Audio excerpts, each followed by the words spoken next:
এখন আমি আপনাদের সাথে যা শেয়ার করতে যাচ্ছি আমি মনে করি এটা খুবই গুরুত্বপূর্ণ যে বর্তমান সভ্যতার কিছুটা পটভূমি মুসলমানদের জানা থাকা উচিত। আমি এমন কিছু নিয়ে কথা বলবো যা বুঝতে হলে আপনাদের অনেক মগজ খাটাতে হবে। আপনারা সারাদিন ধরে এমনিতে এখানে বসে আছেন, মানসিকভাবে অনেকটা ক্লান্ত, তাই দোয়া করুন যেন আমি পরিষ্কারভাবে ধারণাগুলো আপনাদের নিকট উপস্থাপন করতে পারি এবং আপনারা যেন আমার চিন্তা পদ্ধতির সাথে একাত্ম হতে পারেন।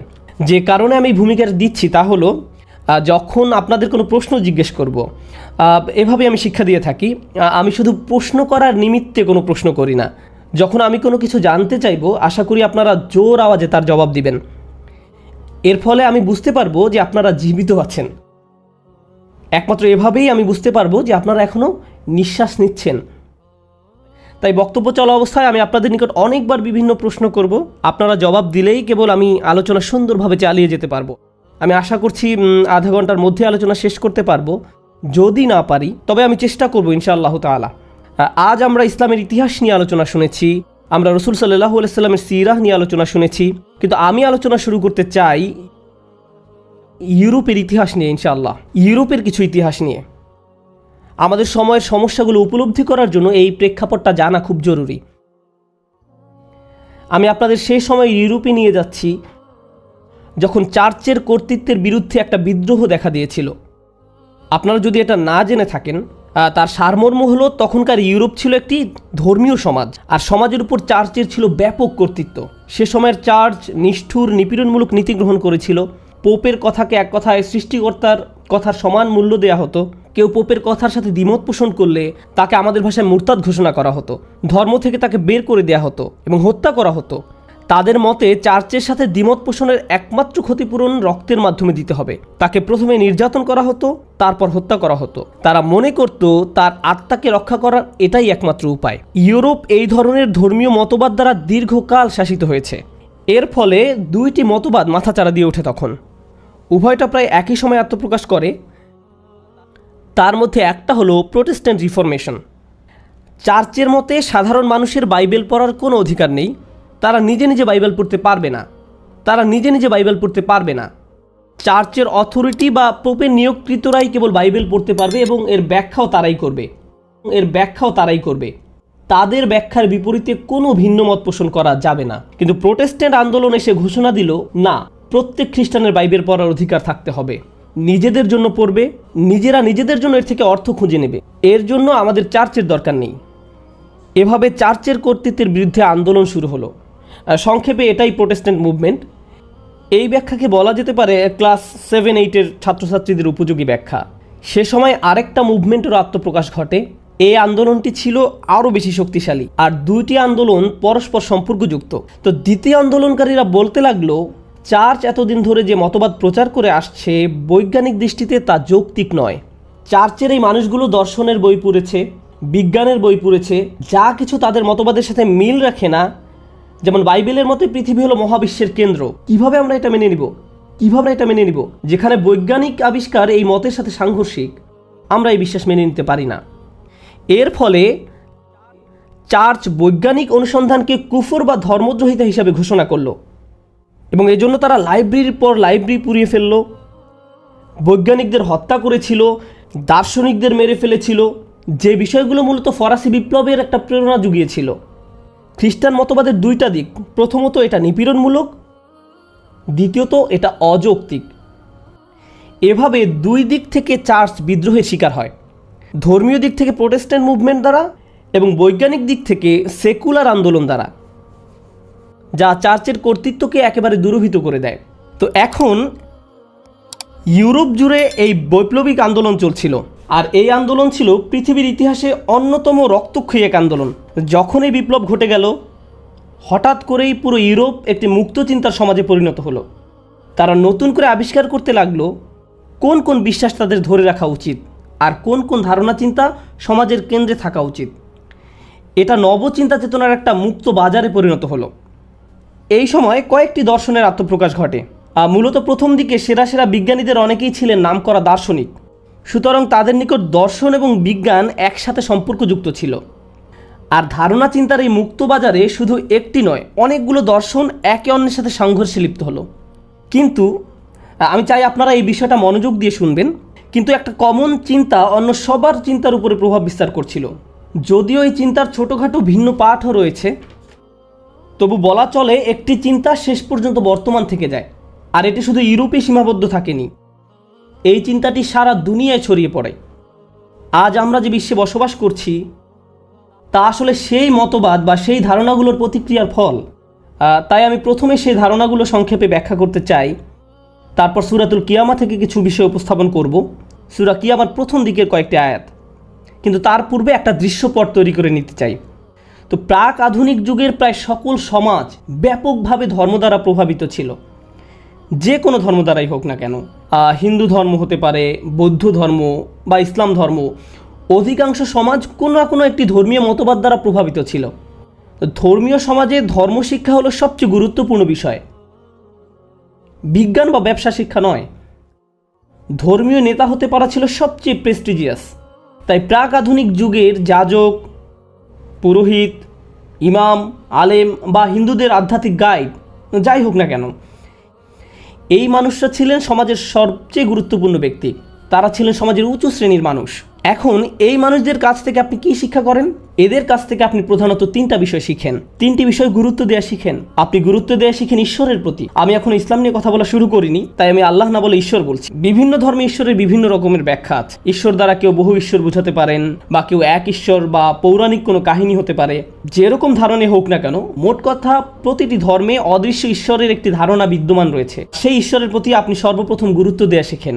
দ্বিতীয়ত, আপনি যে বিষয়ের প্রতি গুরুত্ব দেওয়া শিখেন তা হলো আত্মা, সোল। মানুষের একটি শরীর রয়েছে, আবার তাদের একটি আত্মাও রয়েছে। আপনি সকল ধর্মেই আত্মার উপর গুরুত্ব দেওয়ার বিষয়টি লক্ষ্য করবেন। আমাদের ভেতরের রহস্যময় একটা কিছুর অস্তিত্ব রয়েছে, আর এটাকে অবশ্যই রক্ষা করতে হবে। তাহলে এখন আমাকে বলুন, প্রথমে কিসের প্রতি গুরুত্ব দেওয়া? ঈশ্বর। দ্বিতীয়ত আত্মা। তৃতীয় বিষয়টি হলো মৃত্যুর পরবর্তী জীবনের একটি ধারণা। পৃথিবীর এই জীবনের পর কিছু একটা ঘটবে। কারো মতে আপনি একটি গাছ বা পাখি হিসাবে পুনরায় জন্ম লাভ করবেন, অথবা আপনি স্বর্গ বা নরকে যাবেন। মোট কথা তৃতীয় ধারণাটি হলো এই পৃথিবীর জীবনই একমাত্র জীবন নয়, এই জীবনের পর আরও জীবন আছে, এরপর আরও অস্তিত্ব রয়েছে। তাহলে দেখা যাচ্ছে সকল ধর্ম জুড়ে তিনটি বিষয়ের প্রতি গুরুত্ব দেওয়া হতো। গড, আপনারা একটু আমাকে বলুন। আত্মা, আর কি? পরকালীন জীবন। এই ধারণাগুলো কি ইসলামের ক্ষেত্রেও দেখা যায়? প্রকৃতপক্ষে ইসলামেও এই তিনটি ধারণা বিদ্যমান, একটা নির্দিষ্ট রূপে আমরা বিশ্বাস করি। তো ইউরোপে যখন এই বিপ্লব ঘটে গেল, তারা বলতে লাগলো আমরা বহুদিন ধরে ঈশ্বরের উপর গুরুত্ব আরোপ করে আসছি, আত্মার উপর গুরুত্ব আরোপ করে আসছি, মৃত্যুর পরবর্তী জীবনের উপর গুরুত্ব আরোপ করে আসছি, কিন্তু আমাদের এই দুনিয়াবী জীবনটা তো ভীষণ অপ্রীতিকর। চার্চ দেখো কি করেছে। আমরা সবসময় গড নিয়ে চিন্তা ভাবনা করে আসছি, আমরা ভুল বিষয়ের উপর এতদিন গুরুত্ব দিয়ে আসছিলাম। আমাদের বরং এই মহাবিশ্ব নিয়ে চিন্তা করা উচিত, ঈশ্বর নিয়ে নয়। বরং এই বস্তুবাদী বিশ্বের প্রতি আমাদের গুরুত্ব দেওয়া উচিত। এখন কেউ যদি আল্লাহ বা গড নিয়ে চিন্তা ভাবনা না করে, তাহলে সে কী নিয়ে চিন্তা ভাবনা করবে? বস্তুগত দুনিয়া। তারা বলতে লাগলো আমাদের সকল শক্তি সামর্থ্য এই বাস্তব দুনিয়া উপলব্ধি করার কাজে ব্যয় করা উচিত। এই পৃথিবীকে বোঝার জন্য সামান্য যা চেষ্টা করেছি, তার ফলে আমরা অনেক উপকার লাভ করেছি। আপনি যখন বস্তুগত দুনিয়া বোঝার চেষ্টা করেন, যা মূলত বিজ্ঞান, আপনি নিত্য নতুন বিষয় আবিষ্কার করতে শুরু করেন। আর আবিষ্কার কি করে? আবিষ্কার দুনিয়াকে আরও উন্নত করে তোলে। নতুন নতুন জিনিস উদ্ভাবিত হতে শুরু করে, বিভিন্ন উপকারী যন্ত্রপাতি আবিষ্কৃত হতে শুরু করে। যদি আপনি বস্তুগত দুনিয়া অধ্যয়ন না করেন, আপনার পক্ষে এই আবিষ্কার করা সম্ভব নয়। তো তারা বলতে লাগলো দেখো যারা গড নিয়ে অধ্যয়ন করে তারা কি আবিষ্কার করেছে, আর বিপরীতে যারা এই জগৎ নিয়ে অধ্যয়ন করে দেখো তারা অবাক করা কত কি আবিষ্কার করে ফেলেছে। স্থাপত্য শিল্পে আমাদের অগ্রগতি দেখো। তাই আমাদের সকল শক্তি সামর্থ্য ঈশ্বর বোঝার জন্য ব্যয় না করে এই বস্তুগত দুনিয়া বোঝার কাজে ব্যয় করা উচিত। দ্বিতীয় কোন বিষয়ের প্রতি গুরুত্ব দেওয়া হতো? আপনাদেরকে আবার জিজ্ঞেস করছি, আত্মার প্রতি। তারা বলতে লাগলো আত্মা আবার কি? কেউ কি কখনো এটা দেখেছে? কেউ কি জানে এর অবস্থান কোথায়? আমরা আত্মা নিয়ে চিন্তিত, কিন্তু পৃথিবীতে কত রকমের রোগ বালাই রয়েছে সেই ব্যাপারটা কে দেখবে? তাই আত্মার অধ্যয়নের উপর গুরুত্বারোপ না করে আমাদের উচিত শরীরবিদ্যা অধ্যয়নের উপর গুরুত্বারোপ করা। আপনারা গত কয়েক শতাব্দীর দিকে তাকিয়ে দেখুন, গত কয়েক শতকে কি মানুষের শরীর নিয়ে ইতিহাসে সর্বাধিক পরিমাণে গবেষণা করা হয়নি? অবশ্যই হয়েছে। বস্তুগত জগৎ তথা এই পৃথিবী এবং পৃথিবী ছাড়িয়ে আরও যা কিছু আছে তা নিয়ে কি মানব ইতিহাসের সর্বাধিক পরিমাণে গবেষণা চালানো হয়নি? হ্যাঁ, অবশ্যই। তাহলে আমরা দেখতে পাচ্ছি গত কয়েক শতকে ঈশ্বরের পরিবর্তে অধ্যয়ন করা হয়েছে এই জগৎ নিয়ে, আর আত্মার পরিবর্তে অধ্যয়ন করা হয়েছে শরীর নিয়ে। তো আগে যেখানে সমাজের সবচেয়ে উঁচু স্তরের মানুষেরা ঈশ্বর এবং আত্মা নিয়ে অধ্যয়ন করত, কিন্তু আজকের দিনে তাদেরকে সমাজের সর্বোচ্চ শিক্ষিত মনে করা হয় বিজ্ঞানের বিভিন্ন বিষয়ে যাদের পিএইচডি রয়েছে, এরাই হলো সর্বোচ্চ শিক্ষিত। তৃতীয় বিষয়টি কি ছিল? ঈশ্বর, আত্মা, আর কি? হ্যাঁ, মৃত্যুর পরবর্তী জীবন।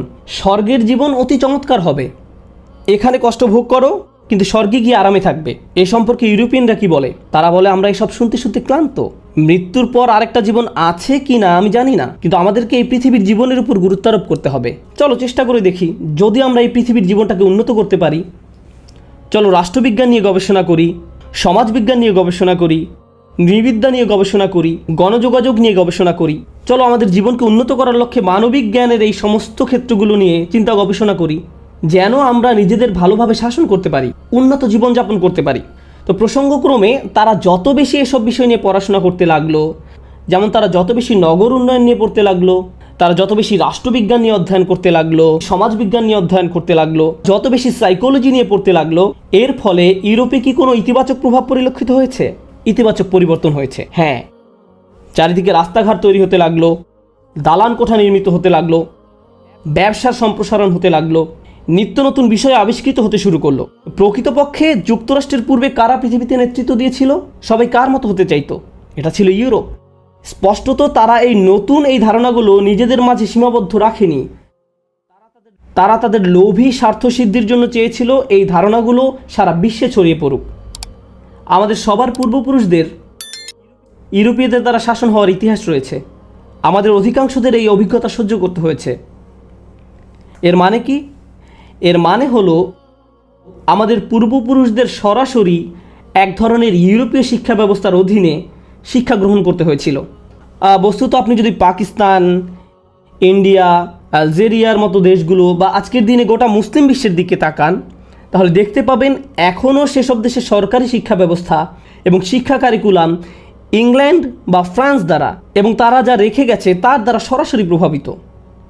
এখনও সেই প্রভাব বিদ্যমান, সেই প্রভাব এখনও দূরীভূত হয়নি।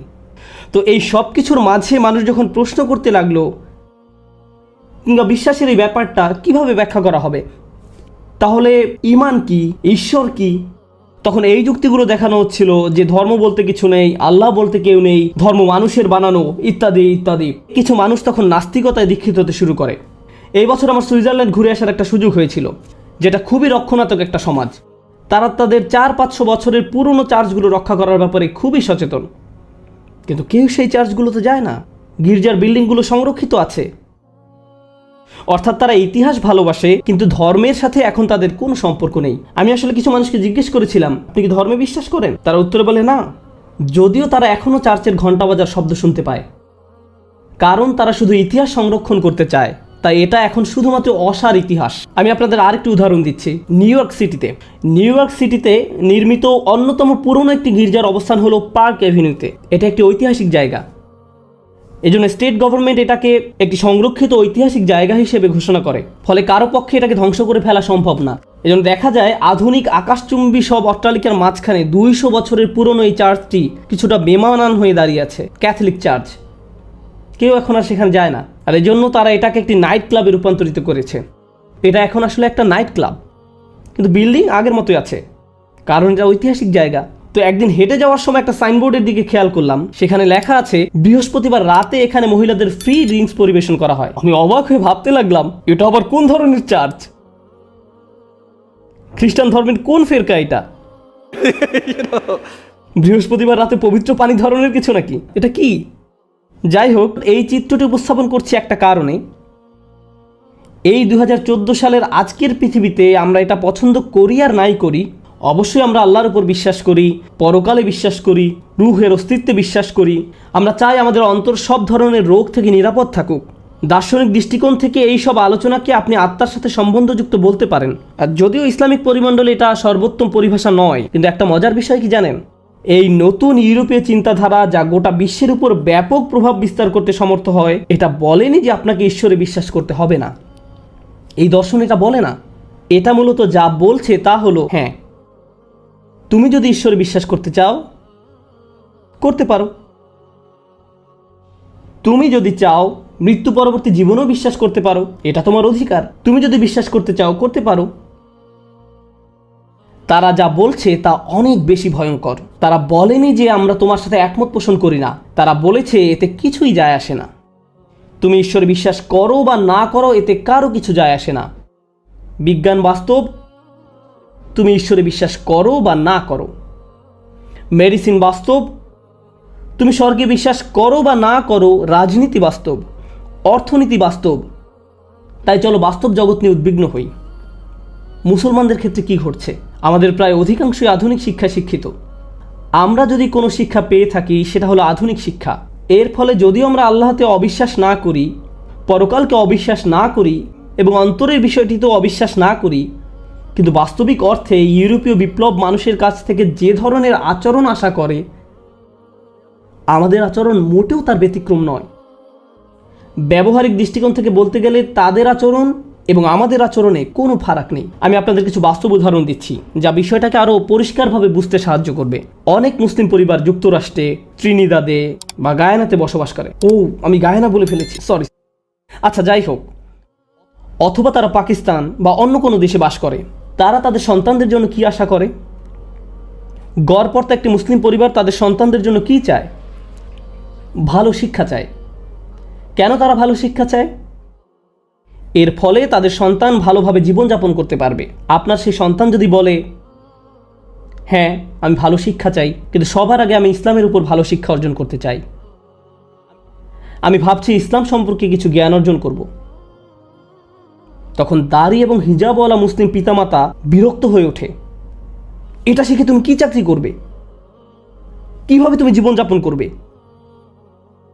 কি করে তুমি বিয়ে করবে? তোমার জীবন কিভাবে চলবে? তুমি তোমার জীবন শেষ করার বুদ্ধি করেছো। কেউ যদি কিছুটা ধার্মিক হওয়ার চেষ্টাও করে, আপনারা যারা এখানে আছেন এটা ভালো করে জানেন, এই দ্বীপে আপনারা মুসলিম সংখ্যাগরিষ্ঠ অংশ নন। আপনারা হলেন অদ্ভুত রকমের সংখ্যালঘু। সম্ভবত তারা শুধু জুমার নামাজে উপস্থিত হয়, হতে পারে নামাজের একেবারে শেষ মুহূর্তে এসে যোগ দেয়, সবার শেষে আসে আবার সবার আগে বের হয়ে যায়। আপনি হয়তো তাদের সবচেয়ে বড় অংশ দেখবেন কেবলমাত্র ঈদের নামাজে। ওই সমস্ত মানুষের জীবনে ধর্ম কী ভূমিকা রাখে? আসলে এটা শুধু মুসলমানদের ক্ষেত্রে নয়, খ্রিস্টান, বৌদ্ধ, হিন্দু, মুসলিম বা অন্য যে কোনো ধর্মে হোক না কেন, ধর্ম মানুষের জীবনে খুবই ক্ষুদ্র ভূমিকা পালন করে। আপনার জীবন কিভাবে অতিবাহিত করবেন তার প্রধান দিক নির্দেশনা ধর্ম থেকে আসে না। আপনি কোথায় বসবাস করবেন সেই সিদ্ধান্ত ধর্ম থেকে আসে না। কিভাবে আপনার সন্তানদের বড় করবেন সে দিক নির্দেশনা ধর্ম থেকে আসে না। সেই সব চিন্তাভাবনার আলোকে, যে চিন্তাভাবনাগুলো ঔপনিবেশিক রাষ্ট্রগুলো অনেক আগেই আপনার মাথায় ঢুকিয়ে দিয়েছে, আমরা খুব গভীরভাবে এই মতবাদগুলো দ্বারা প্রভাবিত হয়ে আছি। আলোচনার শুরুতে আমি দুটি আন্দোলনের কথা বলেছিলাম। কি সেগুলি? একটি হলো ফরাসি বিপ্লব, আরেকটা কি? Protestant reformation, Protestant movement. তাদের পরিণতিটা বেশ মজার। আমি চাই আপনারা এটা ভালোভাবে উপলব্ধি করুন।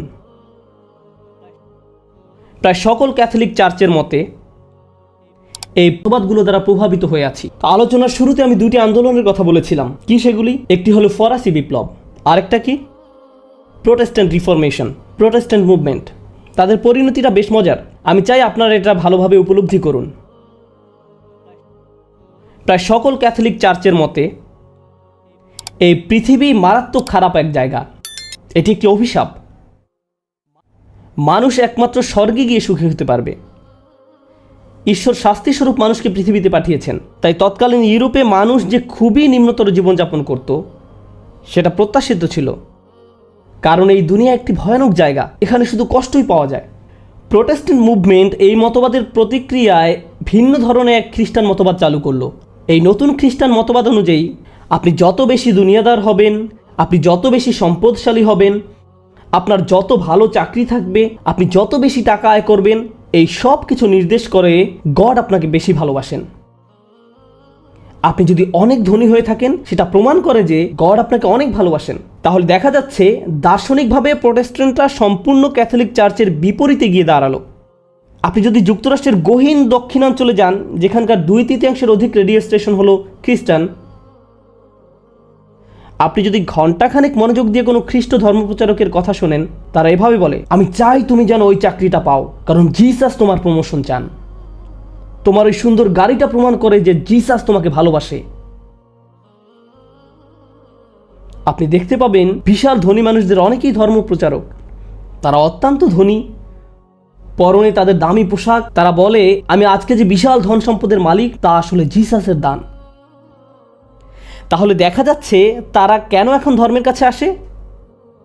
কারণ এটা আপনার বস্তুবাদকে আরও সম্প্রসারিত করে তুলবে। আমি প্রথমবারের মতো আজকে বস্তুবাদ শব্দটি ব্যবহার করেছি। যখন আপনি ঈশ্বরের পরিবর্তে এই জগতের প্রতি মনোনিবেশ করেন, তাহলে বস্তুবাদ। আপনি যখন আত্মার পরিবর্তে শরীরের প্রতি মনোনিবেশ করেন, সেটা বস্তুবাদ। আপনি যখন পরকালের পরিবর্তে এই পৃথিবীর জীবন নিয়ে পড়ে থাকেন, সেটা আসলে কি? বস্তুবাদ। অর্থাৎ আধুনিক খ্রিস্টবাদ বস্তুবাদকে সমর্থন করার একটা মাধ্যমে পরিণত হয়েছে। আর দুর্ভাগ্যক্রমে মুসলমানরাও পিছনে পড়ে নেই। কখন মুসলমানরা খুব খুশি হয়ে যায় এবং একত্রে আনন্দ উদযাপন করে? এমনকি এমন মুসলিমও যে নামাজ পড়ে না, জুমার নামাজেও আসে না, কিন্তু যখন সে নতুন বাড়ি ক্রয় করে, বাড়িতে দোয়া মিলাদের আয়োজন করে। সত্য কি না? কেন? কারণ সে মনে করে আল্লাহ আমার উপর খুবই খুশি, তাই আমাকে এটা দান করেছেন। আপনি যত বেশি দুনিয়া অর্জন করবেন, তত বেশি এটা প্রমাণ করে যে আল্লাহ আপনার উপর তত খুশি। এই ভ্রান্ত ধারণা এমনকি মুসলিম বিশ্বেরও অধিকাংশ জায়গায় ছড়িয়ে পড়েছে। আবার আরেক দল আছে যারা মনে করে এই দুনিয়া মারাত্মক খারাপ, এই দুনিয়া অশুভ, দূষিত। এখন এইসব চিন্তাধারার মাঝে আমি আপনাদের নিকট শেয়ার করতে চাই যে কোরআন এই দুনিয়াকে কিভাবে দেখে। যদিও এটা অনেক বড় একটা দার্শনিক আলোচনা, কিন্তু আমি 5 মিনিটের মধ্যে একটা সংক্ষিপ্ত বর্ণনা দেওয়ার চেষ্টা করব। যদি সুযোগ পাই আগামীকাল বিস্তারিত আলোচনা করব, কিন্তু এখন অন্তত একটা ধারণা আপনাদের দিতে চাই ইনশাআল্লাহ তাআলা। আধ্যাত্মিকতা এমন বিষয় যা আপনার ঈমান বৃদ্ধি করে, যা আপনার তাকওয়া বৃদ্ধি করে। আধুনিক সময়ে এসে আধ্যাত্মিকতার জায়গাটা মনোবিজ্ঞানের দখলে চলে গেছে। আমরা এখন ব্যাপারটাকে অদৃশ্য জগতের দৃষ্টিকোণ থেকে বোঝার পরিবর্তে দৃশ্যমান জগতের মাধ্যমে বোঝার চেষ্টা করি। তাই আপনি যদি হতাশায় ভোগেন, তখন বলা হয় এর সাথে আধ্যাত্মিকতার কোনো সম্পর্ক নেই, তোমার শরীরের কিছু কেমিক্যাল রিঅ্যাকশনের কারণে তুমি এমন অনুভব করছো, কয়েকটা ট্যাবলেট খেয়ে নাও, সব ঠিক হয়ে যাবে। দেখা যাচ্ছে অদৃশ্য সমস্যার সমাধান আমরা দৃশ্যমান জগৎ থেকে পাওয়ার চেষ্টা করছি, আর এটা মানবতাকে ধ্বংস করে ফেলেছে। আধুনিক বিশ্বে আত্মহত্যার পরিমাণ যে কোনো সময়ের চেয়ে বেশি, আর যুক্তরাষ্ট্রের সবচেয়ে ধনী শহরগুলোতে এটা বেশি দেখা যায়। আমরা মানুষকে ধ্বংস করে ফেলছি। এখন আমাদের ভেতরে একটি নেতিবাচক আবেগ রয়েছে, যার নাম হলো অপরাধ বোধ। এই নেতিবাচক আবেগকে বলা হয় অপরাধ বোধ। কখন একজন মানুষ নিজেকে অপরাধী মনে করে? যখন সে খারাপ কোনো কাজ করে। আধুনিক মনোবিজ্ঞানে গিল্ট বা অপরাধ বোধ ভালো জিনিস নয়। এখন কেউ যদি কোনো থেরাপিস্টের কাছে এসে বলে আমি কিছুটা মদ পান করেছি এবং মাতাল হয়ে গিয়েছিলাম, খুব গিল্টি ফিল করছি, তখন থেরাপিস্ট তাকে বলবে তোমাকে সবার আগে অপরাধবোধের জগৎ থেকে বের হয়ে আসতে হবে, তোমার নিজেকে ক্ষমা করা শিখতে হবে। অপরাধ বোধ হলো আমাদের ভিতরে একটি ত্রুটিপূর্ণ অনুভূতি। আমাদের সবসময় সুখে অনুভব করতে হবে, সুখে অনুভব করতে হবে। এইসব নেতিবাচক ইমোশন আগে বাদ দিতে হবে। তোমার মাঝে অনেক বেশি নেতিবাচক ইমোশন দেখা যাচ্ছে। সূরাতুল কিয়ামা শুরু হয়েছে এই আয়াতগুলো দিয়ে, লা উকসিমু বিয়াউমিল কিয়ামাহ ওয়া লা উকসিমু বিন-নাফসিল লাওয়ামা। আল্লাহ প্রথম কিয়ামত দিবসের শপথ করেছেন, তারপর আল্লাহ আমাদের ভিতরে এমন নফসের শপথ করছেন যা বারবার নিজেকে তিরস্কার করতে থাকে, এমন ব্যক্তি যে বারবার নিজেকে ভর্ৎসনা করতে থাকে। আরবি ব্যাকরণের ভাষায় এই দুইটা জিনিস আসলে লাজেম এবং মালজুম, একটি অন্যটির সাথে সম্পর্কযুক্ত। আল্লাহ আমাদেরকে আধ্যাত্মিক এবং মনস্তাত্ত্বিক বাস্তবতার একটা অসাধারণ সত্য সম্পর্কে জানান দিচ্ছেন। সেই আধ্যাত্মিক এবং মনস্তাত্ত্বিক বাস্তবতাটা কি? এখন যদি ফায়ার অ্যালার্ম বাজে আর মাইকে একটা ঘোষণা শুনেন, বিল্ডিংয়ে আগুন লেগেছে, দয়া করে সবাই বিল্ডিং থেকে বের হয়ে পড়ুন, এই ঘোষণাটি শুনলে কি করবেন? আপনি বের হয়ে যাবেন। একটি অ্যালার্মের উদ্দেশ্য হলো আপনাকে সাবধান করা। আগুন যদি আপনি নিজ চোখে নাও দেখেন, তবুও কি আপনি প্রতিক্রিয়া দেখাবেন? হ্যাঁ, আপনার জন্য কি যথেষ্ট? অ্যালার্ম যা আপনাকে সক্রিয় করে তুলবে। আল্লাহ মানুষকে ভালো কাজ করার সহজাত প্রবণতা দিয়েই সৃষ্টি করেছেন, আর ভালো কাজ করার এই সহজাত প্রবণতাকে বলা হয় ফিতরাহ। আমরা যখন আমাদের এই আত্মিক কার্যক্রমের বিরুদ্ধাচরণ করি, তখন আমরা আল্লাহর দেয়া নিরাপত্তা ব্যবস্থা অপরাধ বোধ এর মুখোমুখি হই, যাকে আরবিতে বলা হয় নাফসুল লাওয়ামা, অপরাধ বোধ। অপরাধ বোধ হলো আল্লাহ প্রদত্ত একটি উপহার, যা আমাদের সতর্ক করে দেয় যে আমরা যা করতে যাচ্ছি তা আমাদের আত্মাকে ধ্বংস করে দিচ্ছে। কাজটি করার সময় আপনি বিপদ দেখতে পান না, সহজাত প্রবৃত্তির বিরুদ্ধাচরণ করার সময় বিপদটা চোখে পড়ে না। সেই সত্যিকারের বিপদটা তারা কখন প্রত্যক্ষ করবে? কিয়ামতের দিন। বিচার দিবসের চূড়ান্ত প্রমাণ হলো আমাদের ভেতরের এই মনস্তাত্ত্বিক অনুভূতি। প্রতিটি অন্যায় কাজের পর মুহূর্তেই আপনার নিজেকে যে অপরাধী মনে হয়, এটা কিয়ামত দিবসের সবচেয়ে বড় প্রমাণ। আর এই অপরাধবোধ শুধু মুসলমানদের একক কোনো বিষয় নয়, প্রতিটি মানুষকেই এই উপহার প্রদান করা হয়েছে। তাই যখনই কেউ কোনো খারাপ কাজ করে, সাথে সাথে যেন বুঝতে পারে এটা ঠিক নয়। আমার মনে হচ্ছে এই কাজের জন্য আমি মহা বিপদে পড়তে যাচ্ছি। আমার ভেতরের কিছু একটা এই কাজে খুবই নারাজ। যেমন বাচ্চারা যারা শিক্ষকের ডেস্কে গিয়ে বসে আর বারবার দেখতে থাকে শিক্ষক এসে পড়লো কিনা, তখন তাদের মনের যে অবস্থা থাকে, ও আমি ধরা পড়ে যেতে পারি, আমি ধরা পড়ে যেতে পারি। তাদের মনের ভেতরে যে লাউ কাজ করে, বিশেষ করে যখন তারা ধরা পড়ে, অপমানিত হয়, এই সব কিছু হলো লাউম। আধুনিক মনোবিজ্ঞান এই বিষয়টাকে ইতিবাচক দৃষ্টিতে ব্যাখ্যা করতে পারে না। এটা পারে না, কারণ তাদের মতে আত্মা বলতে কিছু নেই। মনোবিজ্ঞানের থিওরি এটা আপনাকে শিক্ষা দেবে না। কোনো থেরাপিস্ট আপনাকে বলবে না যে আপনাকে আপনার হৃদয়ের সুরক্ষা নিশ্চিত করতে হবে। ইসলামই একমাত্র ধর্ম, এই কোরআনই একমাত্র কিতাব, রসুল সাল্লাল্লাহু আলাইহি সাল্লামের প্রদর্শিত পথই একমাত্র পথ, যা দৃশ্য এবং অদৃশ্য জগতের মাঝে একটা ভারসাম্য রক্ষা করে চলার কথা বলে। ক্যাথলিকরা দৃশ্য জগতের প্রয়োজনকে সম্পূর্ণ অস্বীকার করেছিল, প্রোটেস্ট্যান্টরা বস্তু জগতের মাঝে একেবারে ডুবে গিয়েছিল, আর সেকুলাররা অদৃশ্য জগৎকে সম্পূর্ণরূপে অস্বীকার করল। আমরাই একমাত্র ধর্মীয় গোষ্ঠী যারা বস্তুগত জগতের সাথে যুক্ত হই এবং এই যুক্ত হওয়ার মাধ্যমে অদৃশ্য জগতের বাস্তবতাকে আরও ভালোভাবে উপলব্ধি করি। এই বিষয়ে শুধু একটা উদাহরণ পেশ করব আমি। যখন বৌদ্ধরা ধ্যান করে তখন তারা চোখ বন্ধ করে ধ্যান করে। যখন বৌদ্ধরা ধ্যান করে তারা চোখ বন্ধ করে ধ্যান করে। আপনি দেখবেন অনেক আধ্যাত্মিক পরিমণ্ডলে মানুষ চোখ বন্ধ করে ঘন্টার পর ঘন্টা ধ্যান করে। আমরা কিভাবে নামাজ পড়ি? চোখ খোলা রেখে। আমাকে সততার সাথে বলুন তো, যদি চোখ বন্ধ করে নামাজ পড়তেন তাহলে কি মনোনিবেশ করা সহজ হতো না? সহজ হতো, কিন্তু আমরা তা করি না। আমরা আমাদের চোখ খোলা রাখি। কেন এই নিয়ম কখনো কি ভেবে দেখেছেন? এটা আসলে আমাদের ধর্মের একটা মৌলিক বিষয়। আপনি যে এই বস্তুগত পৃথিবীতে বাস করছেন, এই বাস্তবতাকে অস্বীকার না করেই অদৃশ্য আল্লাহর সাথে আপনার সংযোগ তৈরি করার কথা। এমনকি নামাজেও আমরা এই পৃথিবীর সাথে আমাদের সংযোগ সম্পূর্ণরূপে বিচ্ছিন্ন করে ফেলি না। কেন আল্লাহ রসুল সাল্লাল্লাহু আলাইহি সাল্লাম আল্লাহর সাথে যার সম্পর্ক ছিল সবচেয়ে সুদৃঢ়, কেন তিনি কোনো বাচ্চার কান্নার আওয়াজ শুনলে নামাজ সংক্ষিপ্ত করে ফেলতেন? তার কি নামাজে এমনভাবে হারিয়ে যাওয়ার কথা নয় যে বাচ্চার কান্না তো দূরের কথা, ভূমিকম্প হলেও তো তার টের পাওয়ার কথা নয়। যারা এই দুনিয়ার জীবন পরিত্যাগ করার মাধ্যমে অদৃশ্য জগতের সাথে সংযোগ স্থাপন করি, আমাদেরকে এই দুইটি বিষয়ের মাঝে ভারসাম্য খুঁজে পেতে হবে। এই ভারসাম্য পুনরায় প্রতিষ্ঠিত করতে হবে, শুধু আমাদের জন্য নয়, বরং গোটা মানবতার জন্য। এই ভারসাম্য না থাকার কারণে অনেকেই ধর্মকে সম্পূর্ণরূপে অস্বীকার করলো। আবার বিপরীতে যারা ধর্ম পালন করে তারা ধর্ম পালনের ক্ষেত্রে চরম বাড়াবাড়ি করলো, কারণ আমরা আল কোরআনের মৌলিক শিক্ষা থেকে অনেক দূরে সরে পড়েছি। ওয়ালা উকসিমু বিন-নাফসিন নাওয়া, ওয়ালা উকসিমু বিন-নাফসিল লাওয়ামা। আমি জানি এগুলো দার্শনিক আলোচনা, তবু আমি চেয়েছি এই বিষয়গুলো আপনাদের সাথে আলোচনা করতে, কারণ মুসলিম হিসাবে আমাদের চিন্তাধারার মান উন্নয়ন করতে হবে। আমাদের সবার এটা করতে হবে। দায়ী বা স্কলারদের চিন্তার মান উন্নত হলে হবে না, সাধারণ মুসলমানদেরও। আজ আমি কোনো প্রশ্ন উত্তর সেশন করব না। আমি চাই আপনারা নিজেরা চিন্তা ভাবনা করুন, নিজে নিজে বিষয়গুলো আপনার মাথায় প্রসেস করা শিখুন। আমরা এখন কোথায় আছি? কোন ধরনের সংকটের মুখোমুখি? এই আধুনিকতা মসজিদের ভিতরে ঢুকে পড়েছে। একেবারে মূল থেকে ইসলামের শিক্ষাকে আমাদের পুনরুজ্জীবিত করতে হবে। আল্লাহ আজ্জা ওয়া জাল্লা আমাদের এমন উম্মায় পরিণত হতে সাহায্য করুন যারা দ্বীনের মূল শিক্ষায় ফিরে আসে এবং উম্মার এবং বৃহৎ পরিসরে মানবতার উন্নতি সাধনের লক্ষ্যে তা সর্বত্র ছড়িয়ে দিতে পারে। বারাকাল্লাহু লি ওয়া লাকুম। আসসালামু আলাইকুম ওয়া রাহমাতুল্লাহি ওয়া বারাকাতুহু।